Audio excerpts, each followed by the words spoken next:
us with the truthfulness. He wants us to be truthful, not to tell the lie. And also the brotherhood and al-afaf, abstinence, holding ourselves from harming others. And he also tells us that we should leave off the idol worshipping that we inherited from our ancestor, to leave those off and to go back to the oneness of Allah. Now the king said to his followers, my brothers around, my sister, are we willing to follow the message of this guy? On doing that, so Allah subhanahu wa ta'ala will help us, will become the king of this dunya. Or do you want us, including me, not to accept the message of this guy? Here is the result of that. I know for sure this guy, he is going to have the control over the entire dunya, entire world, willingly or unwillingly. And Herakle, he points out into where his 2 foot was. He said, this guy, he's going to have his hand over the place my 2 foot is standing on right now. And he said that. So if you want, we can follow him, we will keep our kingdom. If you want, we reject him, but nonetheless know that he's going to have better control over the entire world. Whether we want or not, this is a fact established by Allah subhanahu wa ta'ala. Alors mes frères en islam, malheureusement le monsieur lui-même, il s'agit de Herakle, Dieu ne l'avait pas prescrit parmi les heureux. Il avait vu la vérité, il était convaincu, mais malheureusement il n'a pas pu accepter l'islam. Pourquoi? Puisque les suivants, puisque la foule, la masse qui l'entoure n'ont pas accepté avec lui. Et lui aussi, il n'a pas accepté de se séparer de ces gens-là. Quand il avait lancé ce dernier mot, que je voulais ensemble que nous adhérons à cette religion, automatiquement ils ont fui vers la porte. Comme nous avons dit au début du commencement que les portes étaient fermées, ils ont trouvé que les portes sont fermées. Lui aussi, uniquement par complexe, par la crainte que cette masse se sépare de lui, qu'il soit seul, peut-être que la royauté du Père, il les a automatiquement convaincus une fois de plus en leur disant, revenez envers moi, je vous ai testé seulement savoir comment vous vous êtes rattaché à votre religion. Alors que ce n'était pas ça, il était convaincu à âme et à noces. Il était convaincu dans son conscience, mais malheureusement, il n'a pas pu se séparer de cette royauté et il est mère mécréant. Mais qu'est-ce qui peut nous servir dans ces hadiths-là, ce long trajet? Ce qui nous sert ici est que l'appel lancé par le prophète Mohammed sallallahu alayhi wa sallam, le 90% est consacré au bon comportement. Notre religion, c'est une religion de bon comportement. And he said that, unfortunately, after all this king was not happened to be from amongst those that Allah subhanahu wa ta'ala wants to put them or decree them to be the inhabitant of Jannah. He happened to die without believing in Allah subhanahu wa ta'ala's messenger. Why? Because his followers did not want to accept the message. So out of fear of his position, and he closed his eyes to follow them instead of following the Prophet sallallahu alaihi wasallam. But the Ustaz said that which will get out of this long hadith is that this deen, the backbone of Islam, is what? The good manner, the good characteristic. And he said that's what he wants to take out of this long hadith. Mes frères en islam, si nous allons voir le premier appel du prophète Mohammed sallallahu alayhi wa sallam, Ya'murna bis-sidq, nous allons prendre ça d'abord. Il nous ordonne la vérité.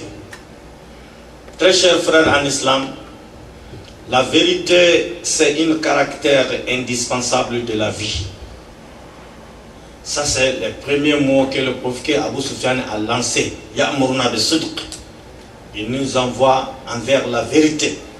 Il veut de nous que nous soyons véridiques. Cette vérité est une indispensabilité de la vie. Qu'on soit musulman ou pas, on a besoin de la vérité pour que le monde soit stable. Le monde a besoin de la vérité. À travers la vérité, le dirigeant obtiendra sa part. Le dirigé obtiendra sa part. À travers la vérité, le patron a sa part. Le travailleur aussi, il a sa part.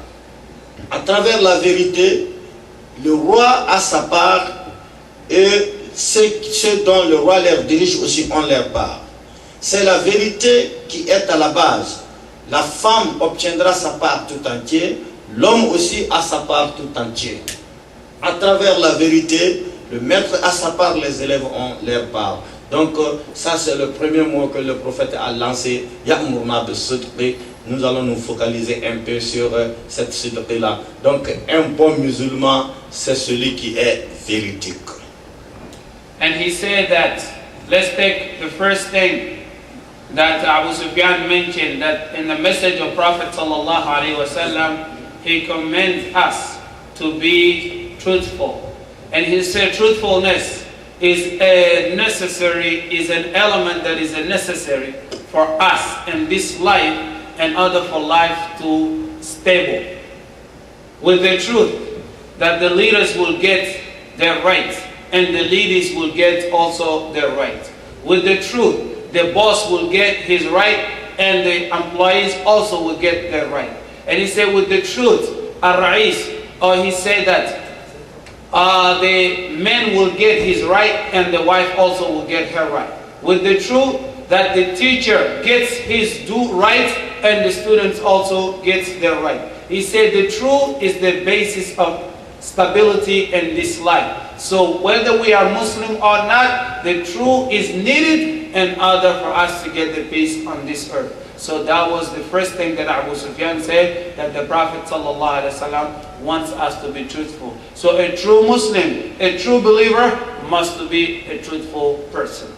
C'est pour cela Dieu, il nous recommande la vérité dans la plupart des versets coraniques, tel qu'il dit Ya ayyuhalladhina amanu taqullaha wa kunu ma'as sadiqin.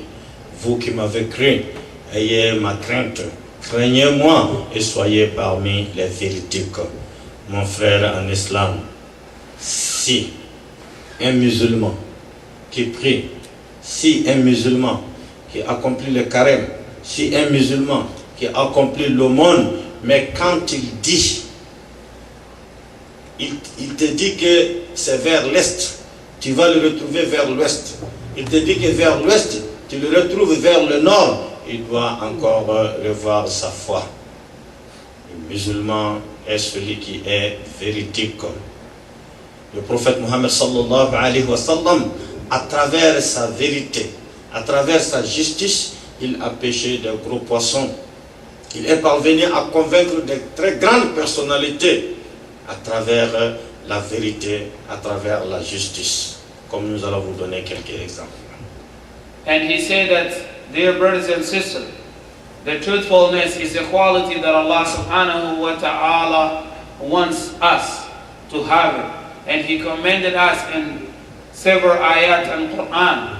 Some of them is Allah would say, Ya ayyuhalladhina amanu ittaqullah. Ya ayyuhalladhina amanu ittaqullaha wa kunu ma'as sadiqin. O you who believe, fear Allah and be with those that are truthful. So we'll understand that this is something we must have. And he said, Prophet sallallahu alaihi wasallam, because of his truthfulness, because of his fairness and his justice, he was able to catch a lot of big fishes. And because of his truthfulness, he was able to catch a lot of big fishes. In America, we said he was able to catch a lot of big sharks. Alors, mes frères en islam, le prophète, il a enseigné la vérité à ses prophètes et à ses apôtres, ses suivants, les vaillants sahaba, les premiers qui ont accepté cette religion. Et ces sahaba aussi ont enseigné la vérité aux tabi'in et jusqu'à nos jours aujourd'hui, la vérité, rien que la vérité, l'islam a besoin de la vérité dans tout ce que nous faisons. Et quand nous parlons